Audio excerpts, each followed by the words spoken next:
So glad to be here tonight.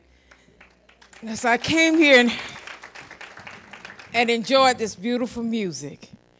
And I always said that since I've been in West Coast, and I was a college student when I joined West Coast. In fact, I had gone to New Jersey to spend my spring break with my brother, Mike.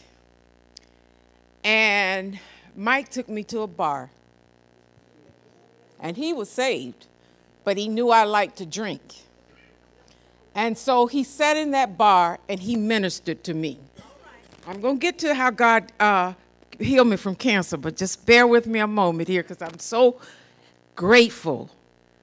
He took me to that bar and he witnessed to me in the bar.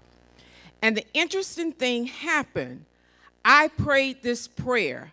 I said, now when I get back to Tallahassee, I hope somebody invites me to a West Coast service. And let me tell you, church, it happened just that way.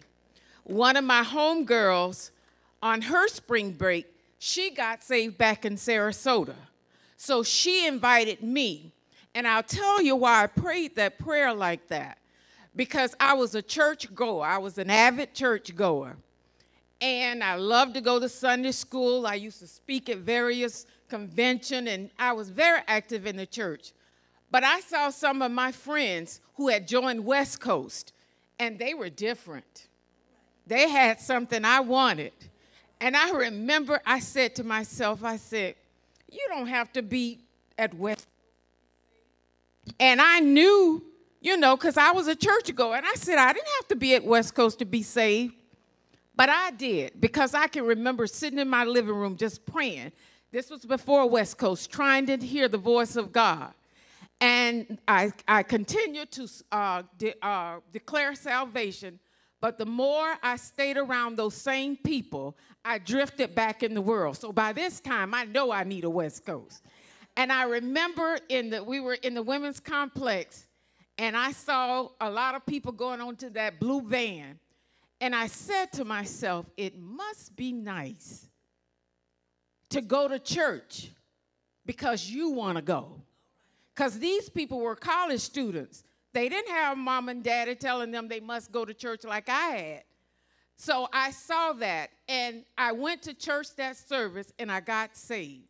And I know that God hears and answers me when I pray, because he did that from day one. Now, I remember when I got cancer, I was so sick. I had had an allergic reaction. And I remember when the man of God came in my room, and he said to me, he said, Gail, trust the God you know. And I had known him to be a healer. I had known him to be a father, a mother. I had known him to be everything I needed to be. The thing I liked about West Coast was whatever you need, he will speak to your needs. I remember going through things on my job, whatever I went through. I've been through a lot as far as I'm concerned. But you know what? I came down, landed on my feet each time because of the teaching. And I remember the songs. I remember that time when I had had an allergic reaction to chemo. And all my family members had come to the hospital. Even Jackie had come with her children and all. And you know that she had just got her kids. And so it was kind of hard for her to break away. So everybody was at the hospital, my sister-in-law, everybody, because somebody had put out that I was on my way out. That's what they thought. But the saints were back here praying at the church. They tell me that people start walking across the ramp and all of that. And they had told me when I first got there that they thought my cancer had spread in my lungs. And you know that was cause for concern. And I remember that the night before Reverend had come to my room, I was in my bed and I had been crying for days, literally, because they had given me steroids and I couldn't stop talking and I couldn't rest. So I just began to cry and weep for hours.